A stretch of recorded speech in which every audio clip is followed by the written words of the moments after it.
రాజశేఖర రెడ్డి నన్ను 58 సార్లు అరెస్ట్ చేశాడు, 580 ముక్కలు అయిపోయాడు. మరలా రిమైండ్ చేస్తున్న 7 బోర్డు మెంబర్లు నన్ను చంపాలని అందరూ చచ్చారు. నువ్వు మంచోడివే, ఎవడి మాట వినొద్దు రేవంత్ తమ్ముడు.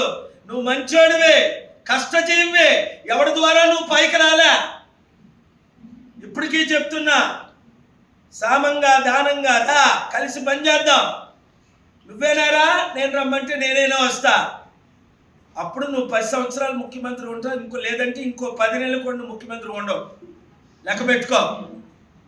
ఆగస్ట్ 31 నెక్స్ట్ ఆగస్ట్ 31 ముఖ్యమంత్రిగా కూడా ఉండవు నా మీద దాడులు చేసావంటే. ఓటుకు నోటు కేసులో ఎవడో బీఆర్ఎస్ వాళ్ళు వేస్తే, ఎవడో వేస్తే అది డిస్క్వాలిఫై అయింది. నేను కానీ వేసానా, చీఫ్ జస్టిస్ ఆఫ్ ఇండియా కూడా వినవలసిందే. నిన్ను నీ గురు చంద్రబాబుని ఇద్దరిని జైల్లో పెట్టిస్తా, నా మీద కానీ దాడులు చేశారా?